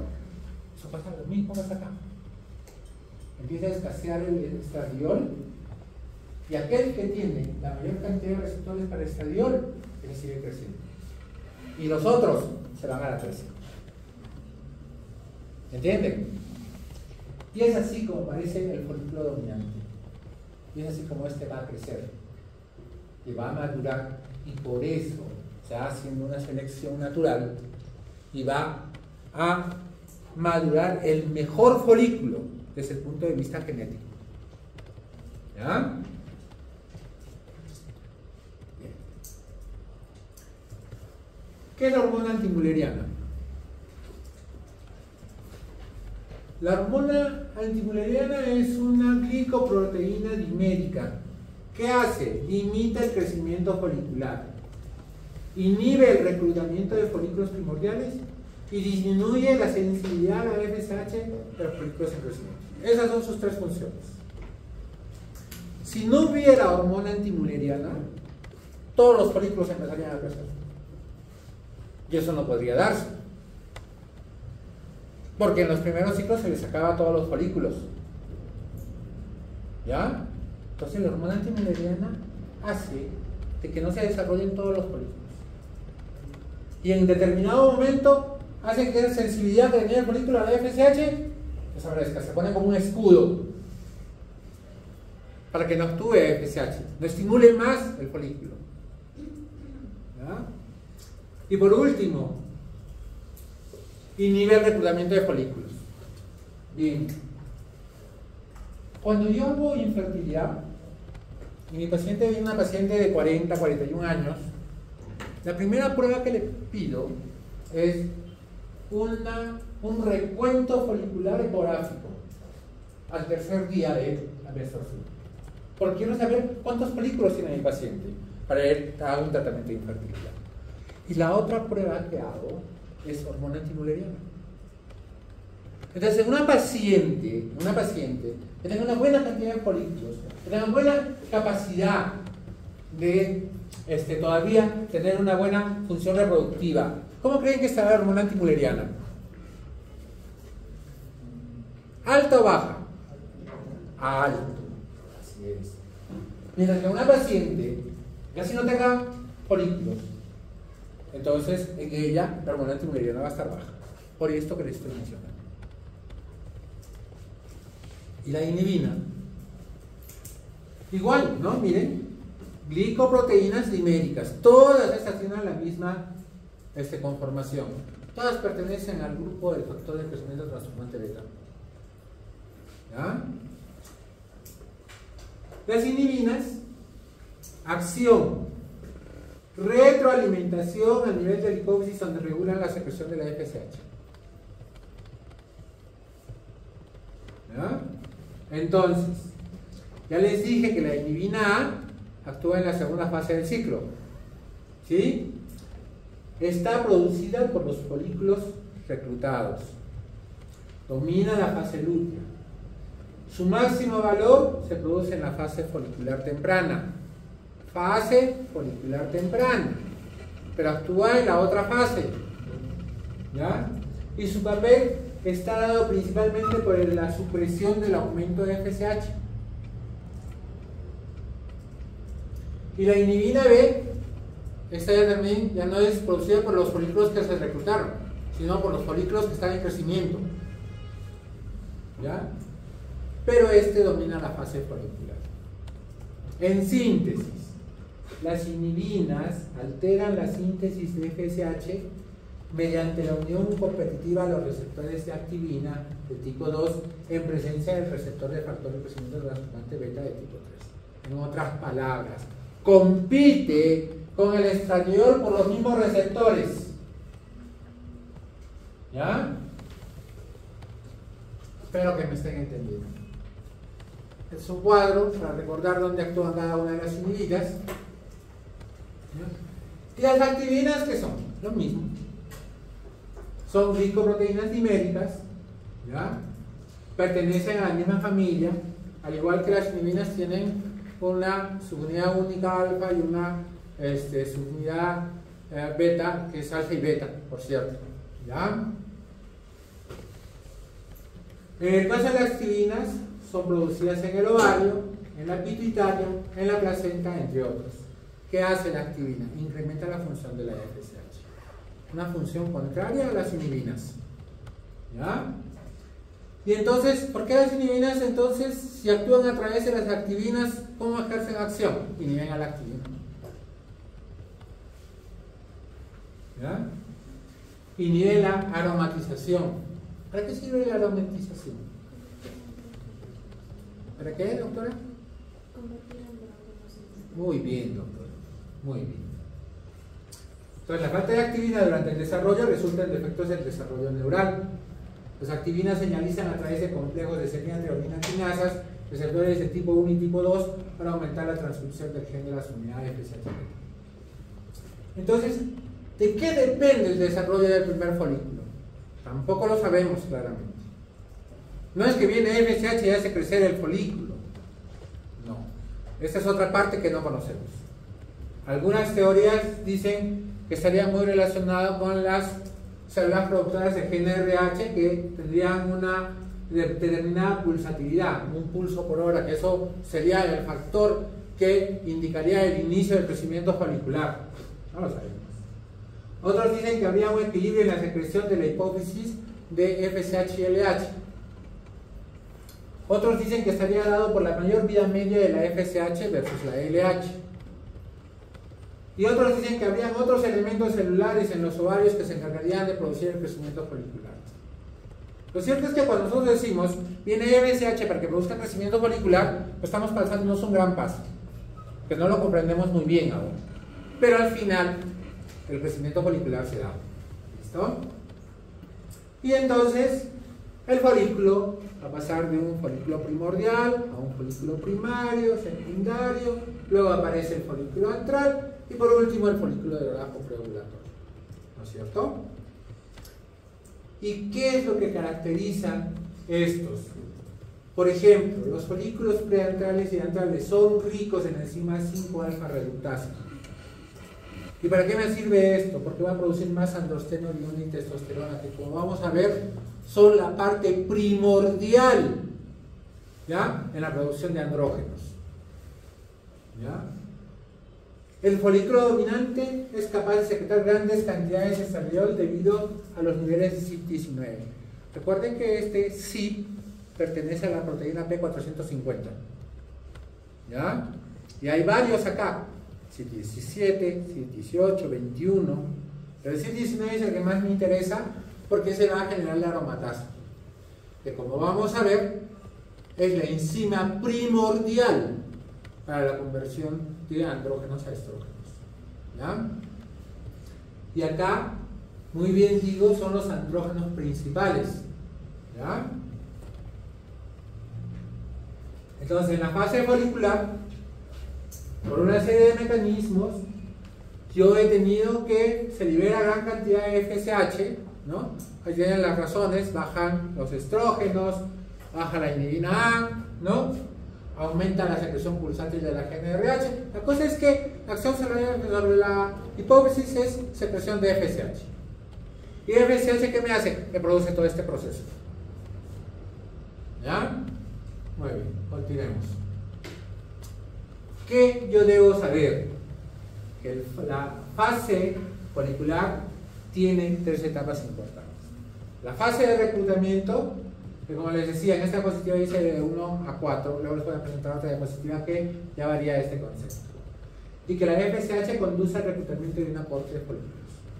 Luego viene la fase de selección, ¿ya?, dado principalmente por la producción de receptores para estrógeno. ¿Ya? Entonces, entre el día 5 a 7, todos los folículos son ricos en receptores para estrógenos, pero uno es más que otro. Cae la producción de FSH, el estímulo de FSH, cae el estradiol y solo uno sobrevive. ¿Listo? Y luego viene la fase de dominancia. Aparece aquel folículo dominante, que es mucho más grande que el resto. Nosotros en infertilidad decimos que cuando un folículo ha alcanzado 18 milímetros de diámetro, ese folículo ya es maduro y puede ser capaz de fecundar. ¿Ya? Ese es el tamaño mínimo. Entonces no es lo mismo, ¿no? Como va creciendo el folículo primordial, el folículo primario, el secundario, el terciario y finalmente el folículo de Graf con sus características. ¿Y qué me interesa del folículo maduro? Saber identificar dos capas. Las células de la teca están por fuera, que tiene dos capas, y las células de la granulosa están por dentro. Ahora les voy a explicar por qué. Acá lo que les decía, no sabemos realmente cuándo se selecciona, cuándo se reclutan los folículos. ¿Ya? Algunos hablan de 4 meses a más. O sea, que yo en este momento estoy reclutando los folículos que van a empezar a crecer de acá a 5 meses. ¿Ya? Y luego en el crecimiento que observan que a medida que va creciendo va disminuyendo el número de folículos. Y eso se produce por un proceso de atresia folicular. Y eso ocurre desde que empiezan a formar óvulos. ¿Por qué creen que de 6 millones pasan a 2, 1 millón al momento del nacimiento? Por un proceso de atresia folicular. Por un proceso de apoptosis o muerte celular programada. Bueno, entonces en la fase folicular yo tengo una hormona principal que se va a generar, que es el estradiol. ¿Ya? Y se cree que ese estradiol aumenta en forma simétrica con el crecimiento folicular y el número de folículos. ¿Ya? Y les dije también que hay un aumento de receptores para FSH. Importantísimo. Ya saben por qué, ¿no? Se calcula que en la granulosa existen más o menos por folículo 1500 receptores para FSH. ¿Ya? Y el estradiol aumenta dependiendo del número de receptores. O sea, la producción de estradiol está directamente ligada al número de receptores que existen en el folículo. ¿Ya? Bien. Acá me estaba olvidando. Cuando hay estradiol, la FSH estimula la formación de receptores LH. Esto es muy importante. ¿Por qué? Antes se creía que FSH, al estimular el crecimiento folicular, solo estimulaba receptores para FSH. Hoy se sabe que no es así, que se producen en esta primera fase del ciclo la producción de receptores para LH. Y esto es necesario para la formación de estrógenos. ¿Ya? Como en una diapositiva que presentó uno de sus compañeros. ¿Ya? En cambio, los estrógenos, cuando llegan a esa fase madura, cuando empiezan en esa fase alta de producción de estrógenos, tienen que actuar también sobre el eje hipotálamo-hipófisis, ¿no? Pero, ¿qué cosas se saben y qué cosas no se saben? Se sabe que actúa a nivel de la GNRH, pero la GNRH no tiene receptores para estradiol. Por ello, recuerden en una diapositiva que pusieron sus compañeros cuando hablaron de quispeptinas, hablaron que la acción estaría dada justamente en las células de liberadores de quispeptinas y no en la GNRH. ¿Ya? Ese se cree que sea el mecanismo. Y el otro mecanismo será a nivel de la hipófisis. Eso es lo que quería que me respondan cuando yo les pregunté dónde actúa el LH. Ahorita lo vamos a ver al final, en la última diapositiva. Y entonces, acá, vean, folículo maduro tiene las células de la teca, una teca externa, una teca interna, y las células de la granulosa. ¿Ya? ¿Y por qué les comento esto? Porque estas células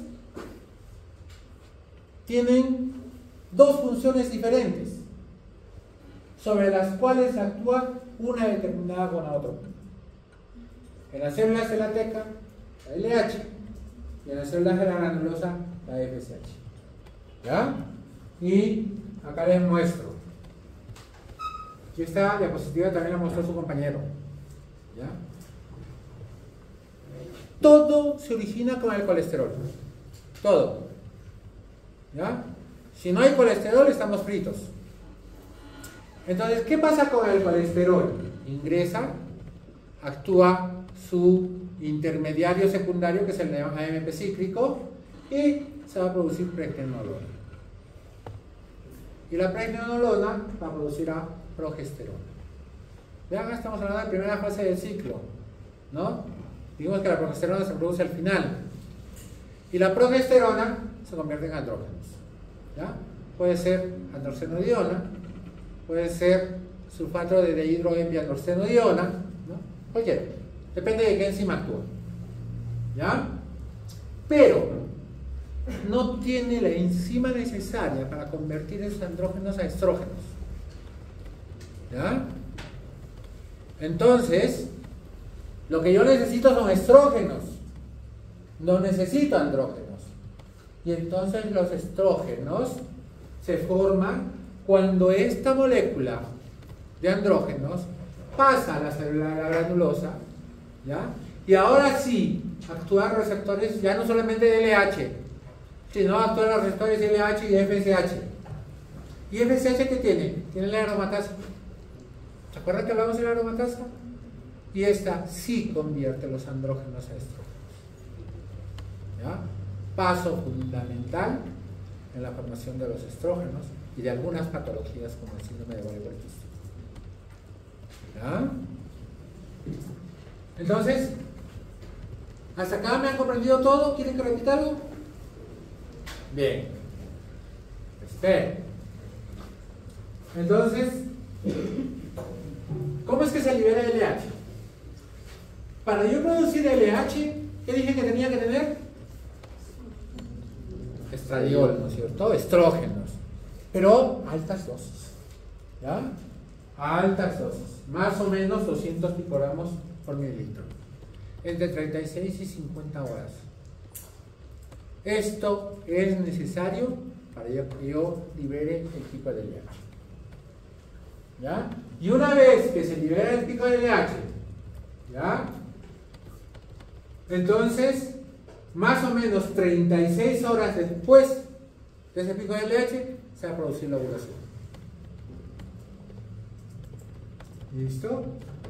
Entonces, ¿cómo es que se produce la ovulación? Tampoco sabemos exactamente. Antes se creía que el folículo crecía tanto que explotaba. ¿Ya? Y entonces por eso se explicaba que hubiera sangrado durante la ruptura folicular. Ustedes saben que hay un cuadro agudo que inclusive amerita que muchas veces se operen a las pacientes por una simple ruptura folicular. ¿Ya? No, se sabe que acá tienen que ver ciertas enzimas líticas y la liberación de prostaglandinas. Estos distribuirían las capas superficiales y además la oxitocina también actuaría produciendo contracciones. Recuerden que hay fibras musculares en el ovario, ¿ya? Y ellos producirían contracciones. Entonces todos estos son los que tienen que ver con la fase de ovulación. Y obviamente todo el proceso que les he hablado de la meiosis y prepararse ese folículo para el proceso de la implantación o fecundación. Y entonces se liberan estas sustancias, se libera el ovocito y se prepara para la fecundación. Y luego viene la fase lútea. Producida la ovulación, ahora sí tengo 14 días exactos, que en todas las mujeres es casi exacto. ¿Ya? Entonces, cuando una mujer me dice, doctor, yo tengo ciclos de 21 días, a veces de 28, a veces de 30, ¿ya? La primera fase del ciclo de la menstruación. ¿Ya? Puede ser que no ovule, puede ser que tenga una ovulación temprana. Recuerden que la ovulación puede ser tan temprana como a los 7 días o tan tardía como a los 21 días. Entonces, todo eso puede variar. Pero la fase lútea no. La fase lútea es casi exacta y dura 14 días. ¿Ya? ¿Y qué yo debo esperar? Acá básicamente lo que va a primar es la producción de progesterona. Pero no es la única. Acá también se producen estrógenos.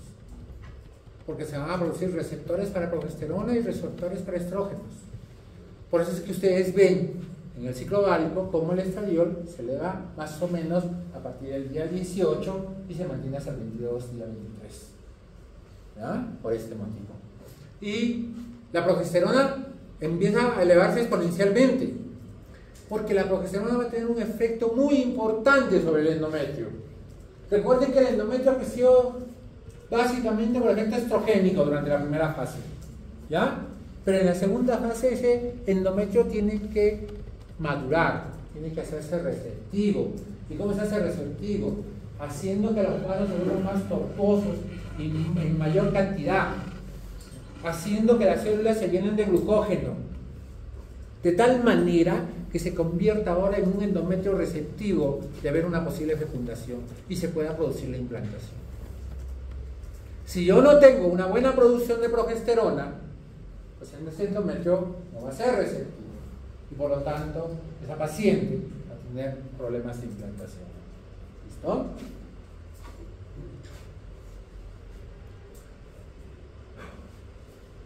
¿Qué más les puedo decir de esto?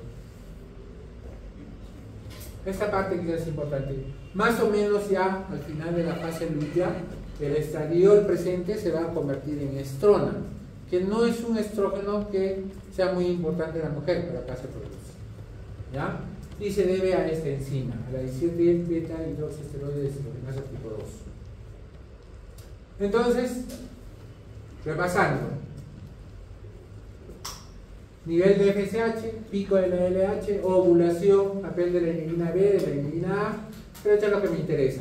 Vean cómo el estradiol crece antes el pico folicular de LH para caer después, y ya les expliqué el mecanismo por qué en la fase lútea también aumenta. ¿Ya? Pero vean progesterona que está bajito durante todo el ciclo, ¿ya? No es que no se produce, sino que está bajito, empieza a elevarse después de la ovulación y permanece así hasta casi el final de la fase lútea. Justamente la caída de los estrógenos y la progesterona al final del ciclo anterior es el mecanismo disparador o gatillador que hace que la que la GnRH se empiece a producir, liberando nuevamente FSH y se reinicia todo el ciclo. ¿De acuerdo? Bueno. Hasta acá. ¿Alguna pregunta? Bien. Una de dos. O me están entendiendo todo o no me entienden nada. ¿No? Espero que sea lo primero. Entonces, ¿por qué estudiamos esto? ¿Ya? Ya dijimos que las hormonas esteroideas son los estrógenos, los gestágenos y los andrógenos.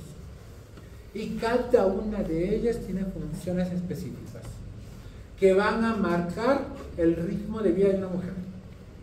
¿No? ¿Qué producen los estrógenos, señor? ¿Qué efecto? M1.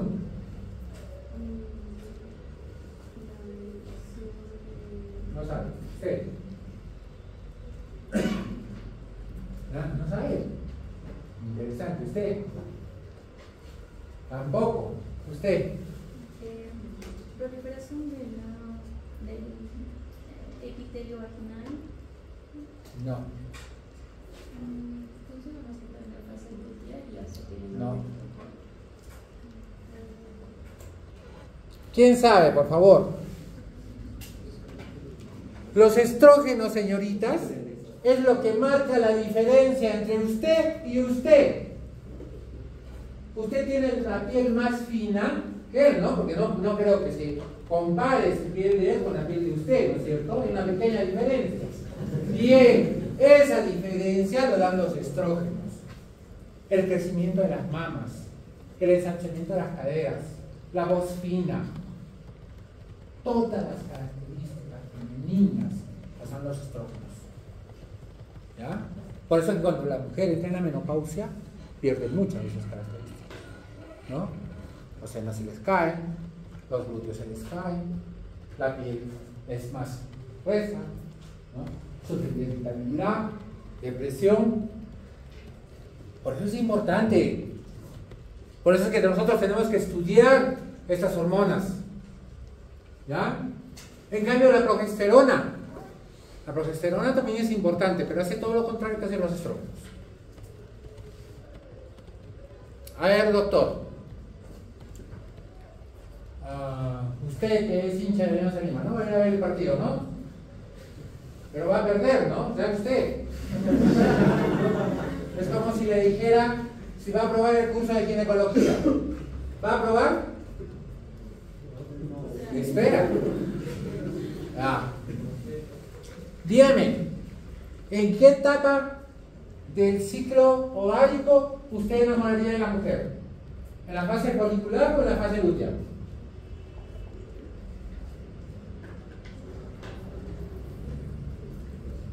A ver, ¿quién me dice? Ya la agarré a la aliancista.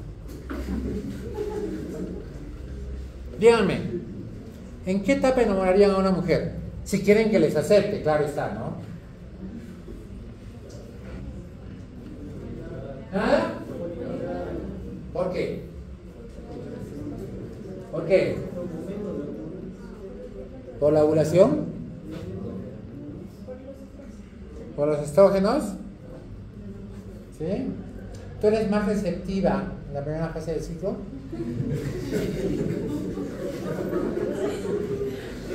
Bien, efectivamente, en la fase de la progesterona, en la segunda fase del ciclo, donde se le da la progesterona, no enamoren a una mujer, no les va a aceptar.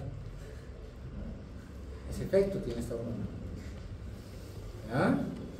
Así es que, cuidado. También puedo decir de hidroepiandrostenodiona. Recuerden que los andrógenos no solamente se producen en el ovario, como hemos visto, ¿ya? También se producen en las suprarrenales, ¿ya? Y más en ciertas etapas patológicas como hiperplasia suprarrenal congénita, el síndrome de Cushing, ¿ya? Por ponerles algún ejemplo. Ya vimos que los estrógenos actúan en la granulosa, ¿no? Los andrógenos en la teca, ¿no? La progesterona en el cuerpo lúteo. Oh, qué fácil, ¿verdad? No me digan que está difícil recordar todo esto que les he explicado. ¿Ah? Si después de esto jalan mi curso, ya no puedo hacer nada por ustedes. Y vean, ¿recuerdan que les dije que todo deriva del colesterol? ¿Ya? ¿Y cuál es la base del colesterol? Es el anillo ciclopentano pedidrofenantreno. Y esto es común para todos. Y entonces, ¿dónde está la diferencia?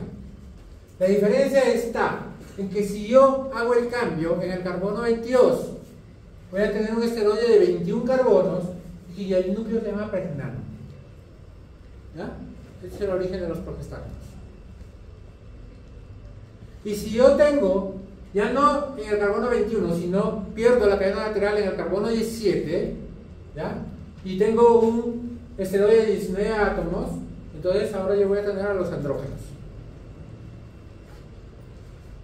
Pero si la pérdida se produce en el carbono 19, pero tengo un esteroide de 18 carbonos, entonces ahora yo lo que voy a tener es al estrano, que origina los estrógenos. Vean qué simple, ¿no? Y acá lo tienen. Depende de qué enzima actúe y yo puedo tener progesterona, puedo tener andrógenos o puedo tener estrógenos. Y esto es reversible, este proceso es reversible. Por eso es que muchas veces puedo tener inclusive aumento de 2 o 3 grupos de estos esteroides. ¿Ya? ¿De qué depende además del tejido donde yo voy a actuar? Por eso les decía, los estrógenos actúan a nivel de todo el organismo.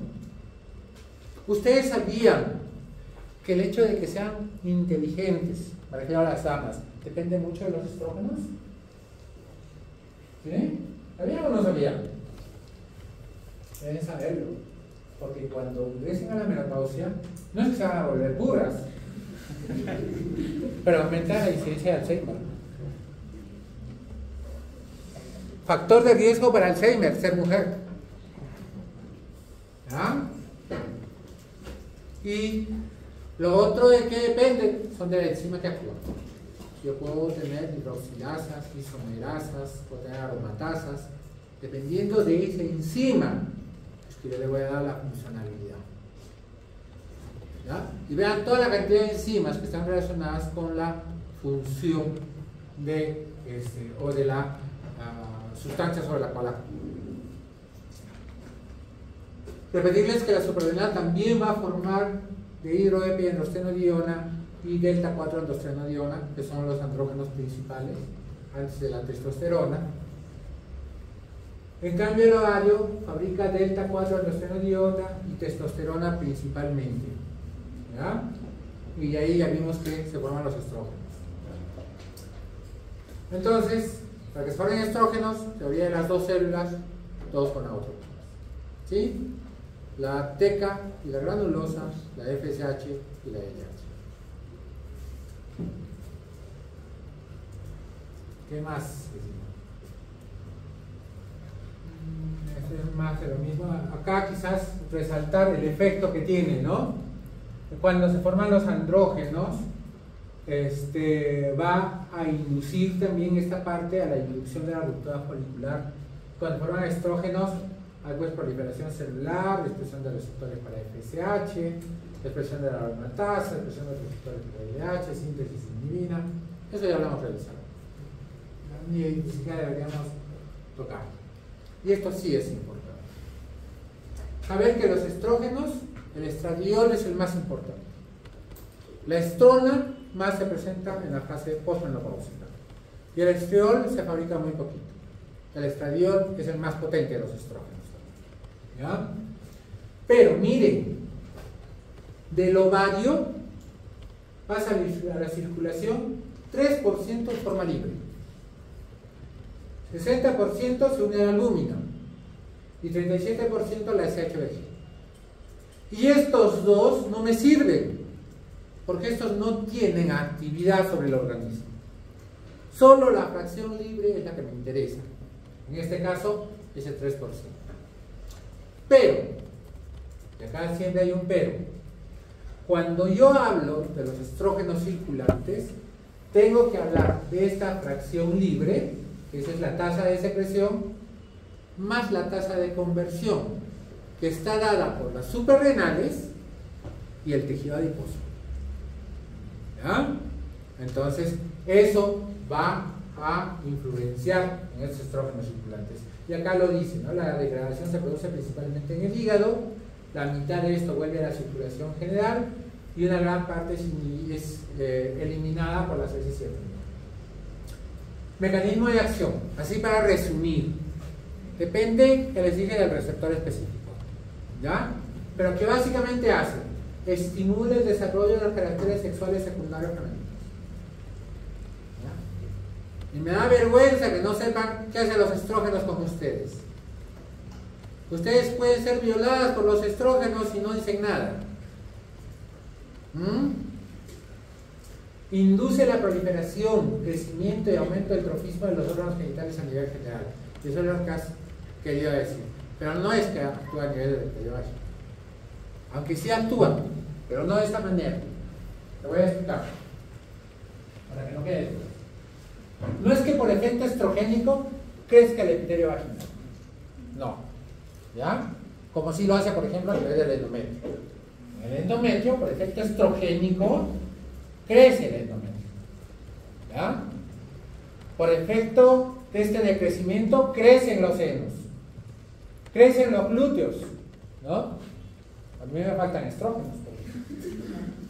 Entonces, pero ¿cómo te explico esta parte? Nos vamos a la fase postmenopáusica. En la fase postmenopáusica no hay estrógenos y el epitelio vaginal se adelgaza. ¿Ya? Se adelgaza, se seca y se produce una inflamación. ¿Ya? Ahí es el efecto que tú me quieres decir. Pero no es que crece, sino que le da un grosor determinado, ¿ya? Y le da que se lubrique, ¿no? Que se mantenga húmedo la vagina, lo cual es necesario para una relación sexual. En cambio, en la otra mujer, pues cuando se produce la atrofia, se produce una inflamación y luego se produce dolor. Y se produce dispareunia. ¿Ya? Eso es diferente. Muy bien. La progesterona. ¿Dónde dijimos que se produce? En el cuerpo lúteo, ¿no es cierto? Pues por favor, síganme. Les estoy preguntando si repito, ustedes no me dicen nada. Ya. Pero también les dije que se producen en las suprarrenales. ¿Ya? Al igual que el anterior, se une a proteínas plasmáticas, se une a la SHBG, pero se puede almacenar en el tejido graso. Y acá puede haber conversión parenquítica. ¿Ya? Se une también a la proteína que transporta el cortisol y a la albúmina.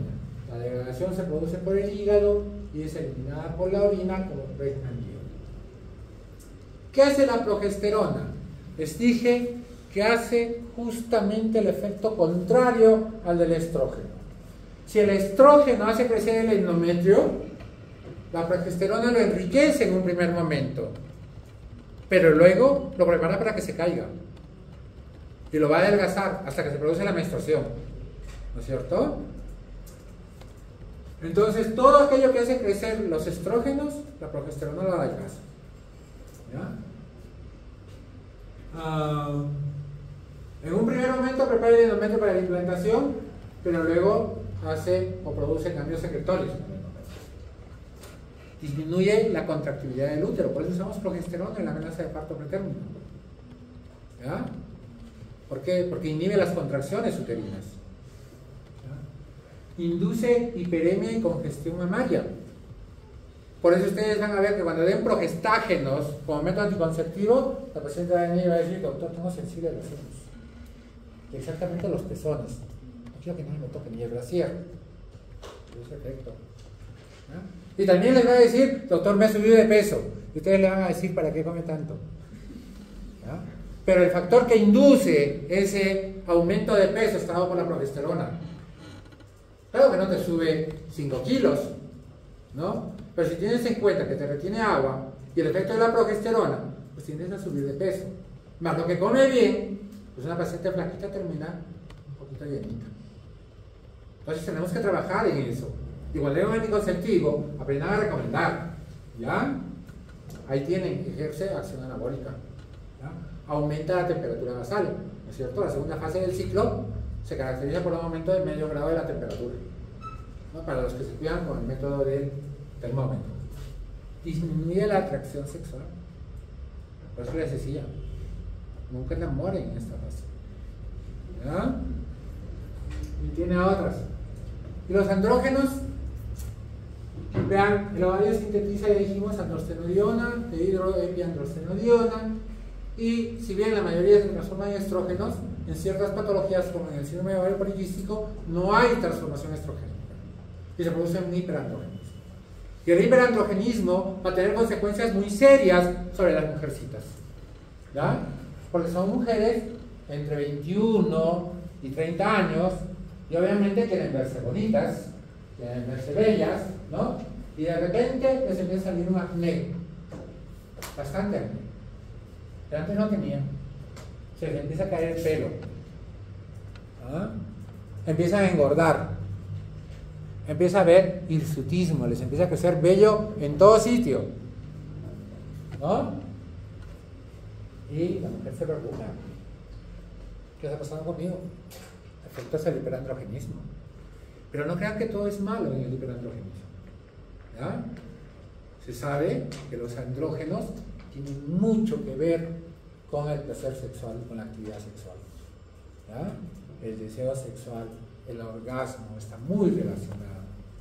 Y los varoncitos tampoco no se rían, porque se sabe que la falta de testosterona tiene que ver con la disminución de la masa muscular, ¿ya? En ambos, con el estado general, con el de mantenerse y despertarse uno con ganas de ir a trabajar y no aburridos, con el deseo de vivir la vida y no querer seguir durmiendo. Entonces, ese efecto de los andrógenos sobre el estado general, ¿ya? Entonces, ¿qué podemos concluir? La producción de estrógenos ovárica es determinantemente primario para el patrón cíclico de las gonadotropinas. Hay varios mecanismos de feedback y esta era la clase que tenían que haberme dado los alumnos que han expuesto.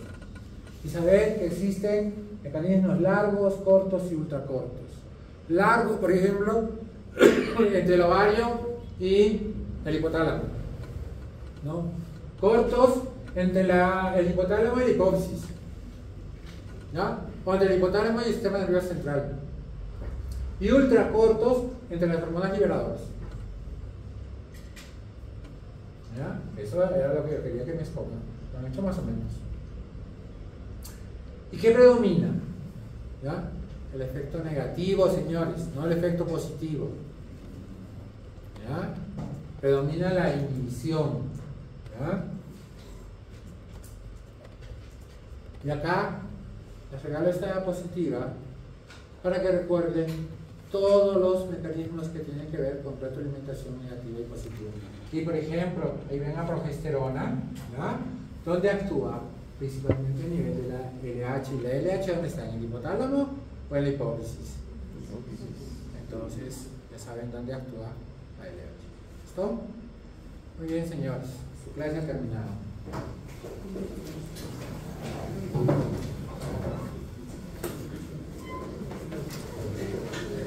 ¿Qué hora es? 4:50.